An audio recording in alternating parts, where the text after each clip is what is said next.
Assalamualaikum warahmatullahi wabarakatuh. Perkenalkan, nama saya Najma Nur Insani.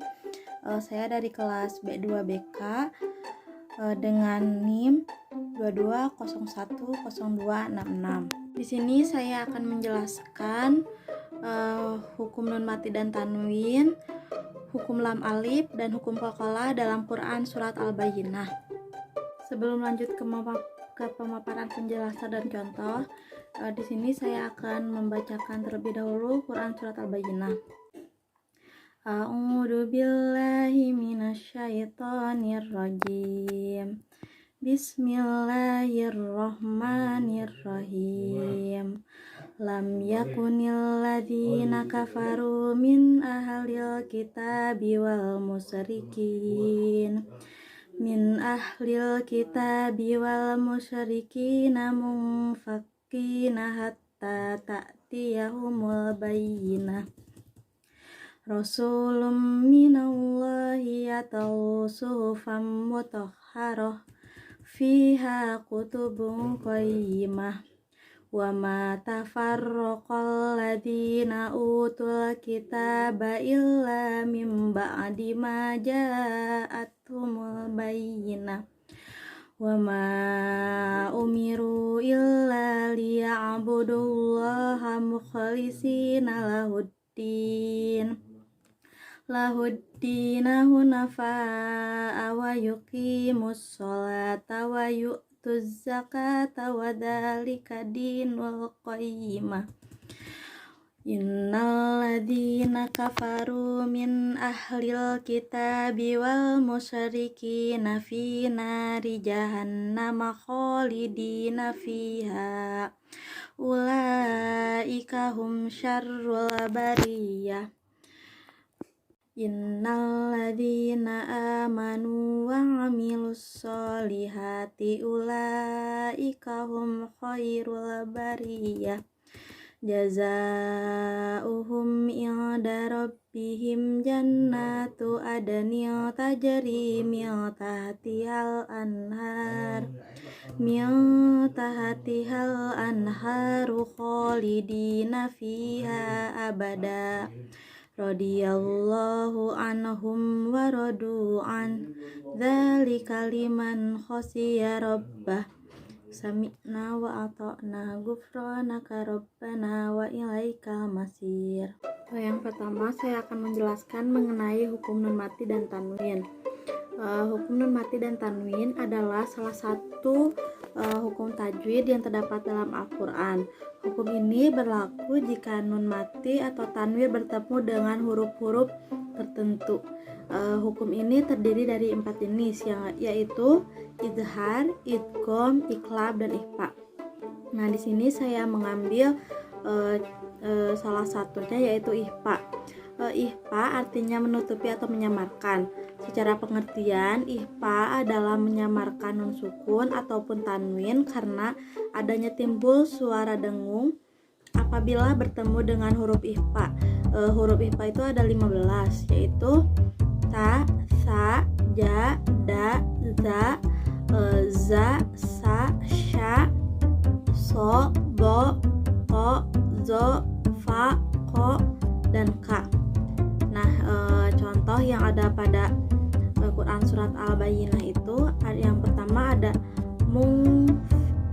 munfakkina, ada pada ayat pertama. Nah, ini tuh disebut ikhfa dikarenakan ada nun mati menghadapi salah satu huruf ikhfa, yaitu huruf fa. Yang kedua ada kutubun qayyimah, kutubun qa.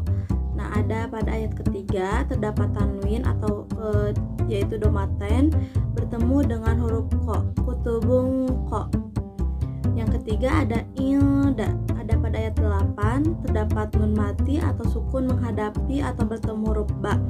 Dan yang terakhir, yang keempat ada pada ayat 8 juga, ini itu ada adnil tajri, terdapat tanwin kasroten bertemu dengan huruf ta. Dan yang terakhir ada pada ayat 8, yaitu mil tahtiha, terdapat nun mati bertemu dengan huruf ta.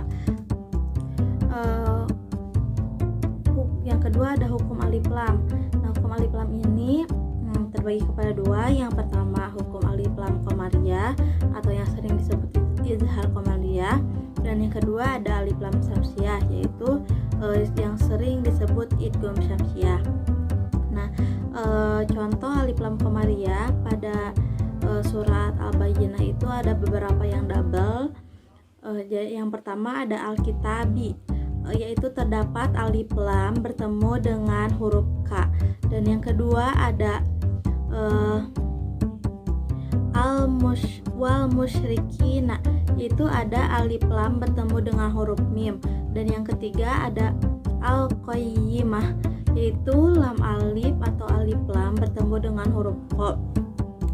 Yang ketiga ada al-anhar, yaitu alif lam bertemu dengan huruf alif. Dan yang kedua itu kan ada alif lam syamsiyah. Nah, alif lam syamsiyah yang contoh yang pertama ada as-shalah, yaitu terdapat pada ayat 5. Disebut alif lam syamsiyah karena alif lam bertemu dengan huruf sha yang bertasydid. Dan yang kedua pun, contoh yang kedua pun sama, masih alif lam bertemu dengan huruf sha yang bertasydid, yaitu as-sholihati. Dan yang terakhir ada qalqalah. Huruf qalqalah itu ada 5, yaitu jika disingkat qaf to ba jim dal atau ko to ba ja dan da. Dalam pembahasan ilmu tajwid, hukum qalqalah ini terbagi menjadi dua macam, yaitu ada yang pertama qalqalah sugro. Qalqalah sugro adalah qalqalah yang terjadi apabila ada huruf qalqalah yang berharokat sukun atau mati pada tengah-tengah kata. Dan yang kedua ada qalqalah kubro. Qalqalah kubro adalah qalqalah yang terjadi apabila ada huruf qalqalah yang berharokat sukun atau mati pada akhir kalimat atau karena waqaf. Pembacaan hukum qalqalah pada Quran surat Al-Bayyinah ada dua. Dua-duanya ada pada ayat ke-8. Yang pertama ada adnil tajri atau ad. Qalqalah sugro ini dikarenakan ada huruf da berharokat sukun pada tengah-tengah kalimat. Dan yang kedua ada tajri, qalqalah sugro. Ini juga qalqalah sugro dikarenakan ada huruf ja berharokat sukun pada tengah-tengah kalimat. Baik, mungkin itu saja yang dapat saya sampaikan. Mohon maaf bila ada kesalahan dikarenakan saya dalam masa proses pembelajaran. Cukup sekian. Wassalamualaikum warahmatullahi wabarakatuh.